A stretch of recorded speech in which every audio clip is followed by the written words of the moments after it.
Salam alaikum et bienvenue. Ça faisait quelques jours qu'on ne s'était pas retrouvés et croyez-moi, vous m'avez manqué. Merci pour votre fidélité et votre patience. Je suis vraiment heureux de vous retrouver aujourd'hui et je reviens avec du lourd, des sujets qui vous touchent directement, vous et vos familles.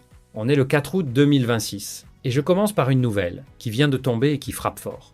Depuis hier, les États-Unis ont rendu définitive une mesure qui vise directement les Algériens. Pour obtenir un visa américain, il faudra désormais verser une caution pouvant atteindre 20 000 $. 20 000 $. Je vais vous expliquer exactement ce que cela signifie, qui est concerné et pourquoi l'Algérie est particulièrement visée. Mais dans cette vidéo, il y a bien plus. Nous parlerons d'une excellente initiative pour la diaspora, la possibilité pour les Algériens de l'étranger de s'affilier au système de retraite algérien. Nous verrons aussi l'opération poulet à prix cassé lancée dans tout le pays pour soulager votre pouvoir d'achat. Et enfin, l'alerte météo et la situation de cette fin d'été entre pluie et chaleur. 4 grands chapitres. D'abord, le visa américain et la caution de 20 000 $. Ensuite, la retraite pour la diaspora. Puis, le poulet à prix cassé. Et enfin, la météo et la fin de l'été. Et restez jusqu'au bout, parce qu'en partie 2, je vais vous expliquer comment un Algérien de l'étranger peut désormais se constituer une retraite au pays. C'est parti. Partie 1, visa américain, la caution de 20 000 $ qui frappe les Algériens. Commençons par cette nouvelle qui a fait réagir toute la communauté algérienne, en Algérie comme dans la diaspora. Voici les faits, précisément. Le département d'État américain a officialisé dans le Federal Register une nouvelle règle qui entre en vigueur à compter du 3 août 2026, c'est à dire hier. Désormais, les ressortissants d'une cinquantaine de pays, dont l'Algérie, pourront se voir imposer le versement d'une caution pouvant atteindre 20 000 $ avant la délivrance de leur visa. Cette caution concerne les visas BON et BDE, c'est à dire les visas de voyage d'affaires et de tourisme destinés au séjour temporaire aux États-Unis. Comprenons bien le mécanisme, c'est pas un simple droit de visa, c'est une caution, une somme d'argent que le voyageur doit déposer et qui lui est en principe rendue s'il respecte les conditions de son séjour et repart dans les délais. Le montant exact, 5 000, 10 000 ou désormais jusqu'à 20 000 $, est déterminé par l'agent consulaire lors de l'entretien en fonction du profil du candidat. Cette mesure n'est pas totalement nouvelle. Elle avait été lancée à titre expérimental en janvier 2026 avec un plafond de 15 000 $. Ce que Washington vient de faire, c'est de rendre le programme permanent et de relever le plafond à 20 000 $. Selon le département d'État, l'objectif est de lutter contre les dépassements de durée de séjour, ce qu'on appelle les visas overstays. C'est à dire les personnes qui restent au-delà de la validité de leur visa. Maintenant, mesurons ce que cela représente concrètement pour un Algérien.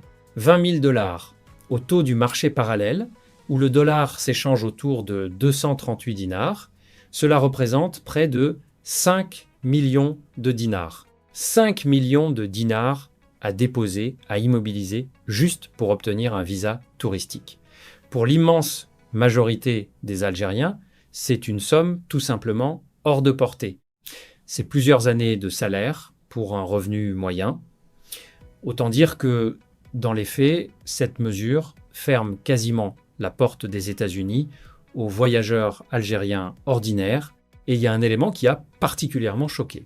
Parmi les pays du Maghreb, l'Algérie a été spécifiquement visée par ce type de mesure, alors que d'autres pays de la région en étaient exemptés à l'origine. De plus, il faut rappeler que depuis janvier 2026, la délivrance des visas d'immigrants pour les Algériens est suspendue et l'entretien consulaire est devenu obligatoire pour presque toutes les catégories de demandeurs.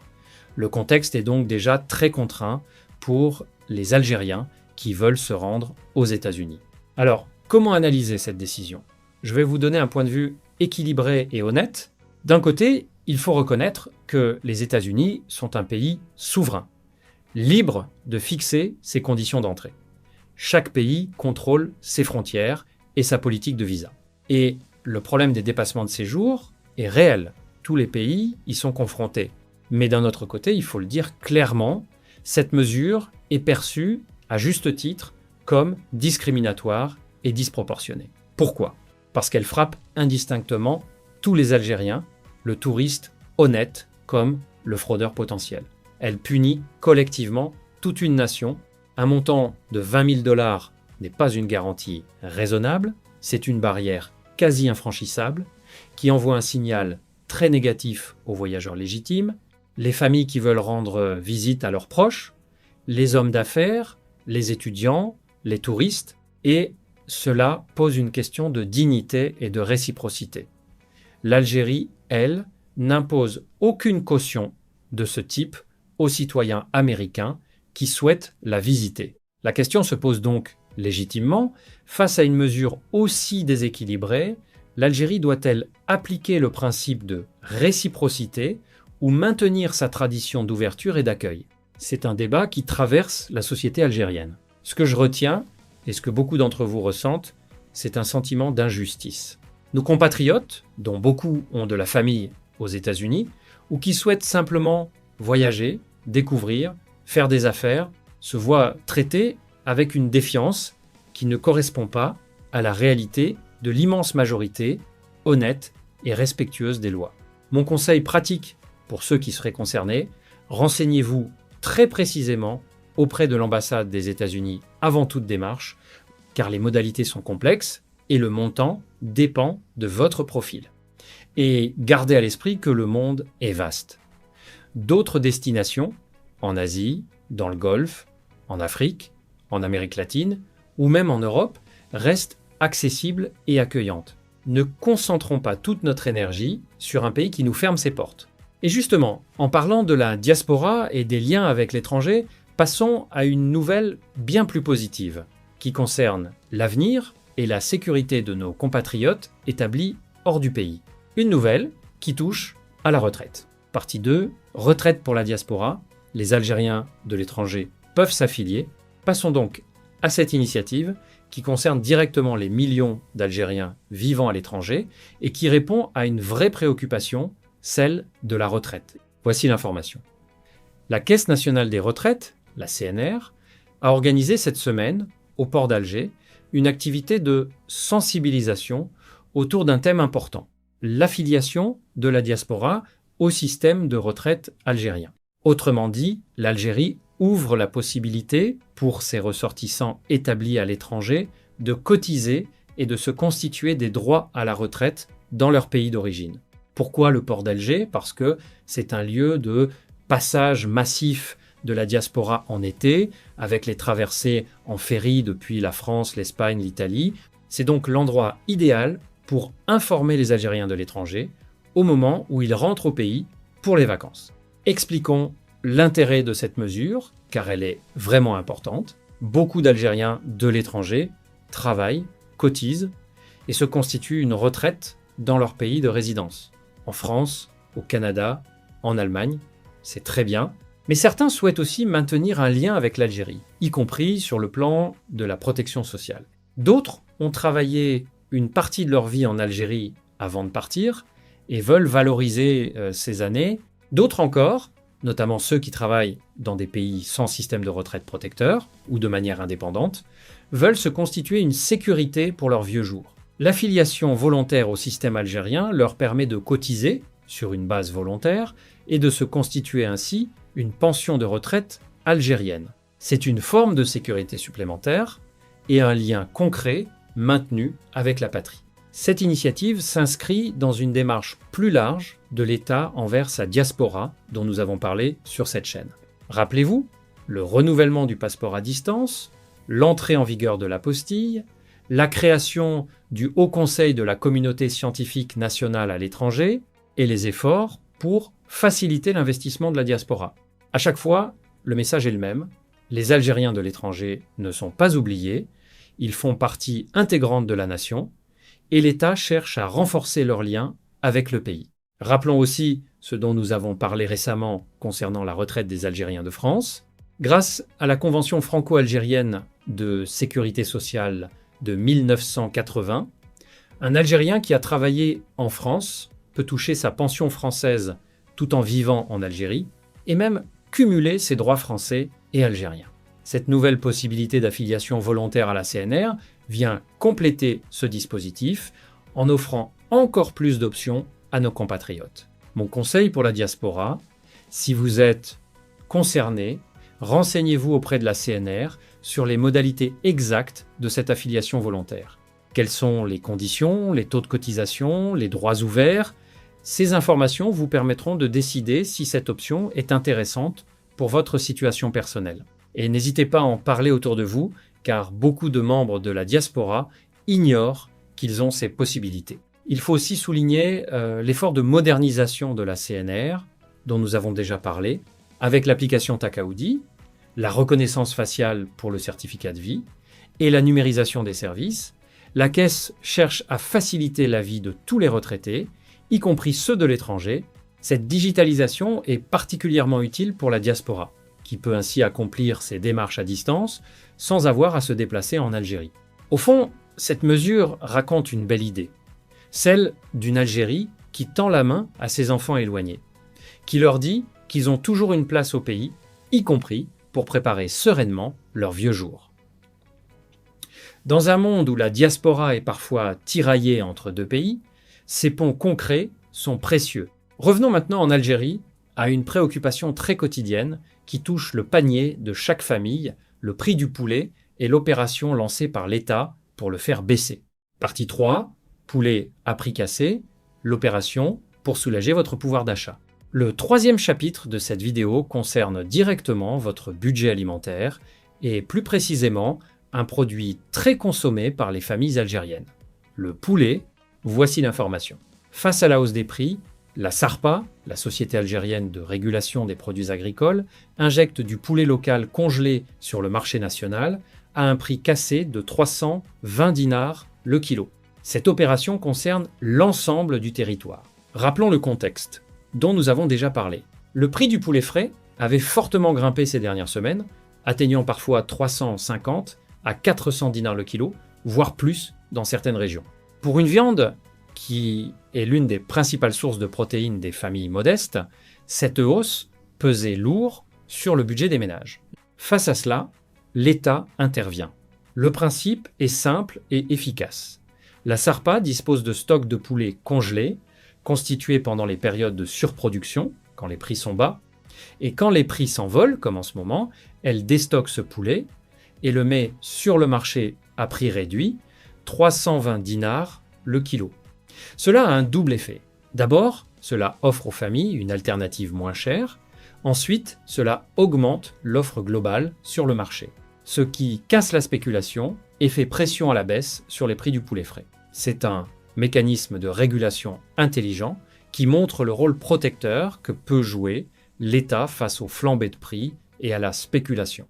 En intervenant ainsi, la SARPA protège le pouvoir d'achat des citoyens et empêche les spéculateurs de s'enrichir sur le dos des familles. Il faut le reconnaître, ce type d'opération aide vraiment concrètement les familles modestes. 30 à 80 dinars d'économie sur un kilo de poulet, multiplié par la consommation d'une famille sur un mois, cela représente une somme non négligeable. Et surtout, cela garantit que même les familles à faible revenu peuvent continuer à mettre de la protéine dans l'assiette de leurs enfants, mais comme toujours, je vais être honnête avec vous et apporter les nuances nécessaires. Premièrement, ces opérations de déstockage sont des mesures d'urgence, des solutions temporaires. Elles soignent le symptôme, pas la maladie. La vraie solution, c'est de stabiliser durablement la production de poulet, de réguler la filière avicole, de maîtriser les coûts de l'aliment de bétail, souvent importé, qui déterminent le prix final. Tant que ces problèmes de fond ne seront pas réglés, les prix continueront de faire le yo-yo et l'État devra intervenir régulièrement. Deuxièmement, il y a la question de la disponibilité et de la distribution. Il faut que ce poulet à prix cassé soit réellement accessible partout, dans toutes les wilayas, dans tous les quartiers, et pas seulement dans quelques points de vente des grandes villes. Il faut aussi veiller à ce qu'il n'y ait pas de détournement, que ce poulet subventionné ne soit pas revendu au prix fort par des intermédiaires malhonnêtes. La vigilance est nécessaire, Troisièmement, certains consommateurs préfèrent le poulet frais au congelé pour des raisons de goût ou d'habitude. Le poulet congelé est une bonne alternative économique, mais il ne remplace pas totalement le frais dans les préférences des gens. L'objectif reste donc de faire baisser aussi le prix du poulet frais en cassant la spéculation. Cela dit, saluons cette mesure qui va dans le bon sens et aide concrètement les familles. Et rappelons les conseils dont nous avons parlé pour protéger votre budget alimentaire. Privilégiez les marchés populaires, achetez de saison, variez les sources de protéines entre poulet, œufs et légumes secs et luttez contre le gaspillage. Face à la vie chère, chaque geste compte. Terminons cette vidéo par un sujet qui touche tout le monde en cette période et qui a son importance pour votre quotidien et votre sécurité. La météo et la fin de l'été.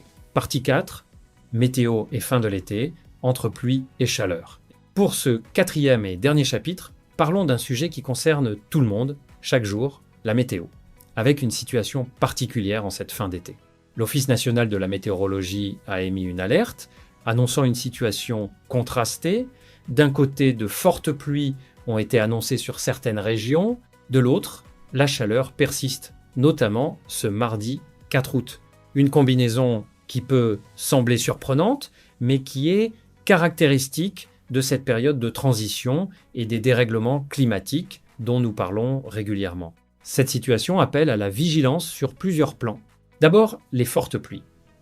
Après des semaines de canicule et de sécheresse, l'arrivée de pluie peut sembler une bénédiction, et elle l'est pour les nappes et les cultures.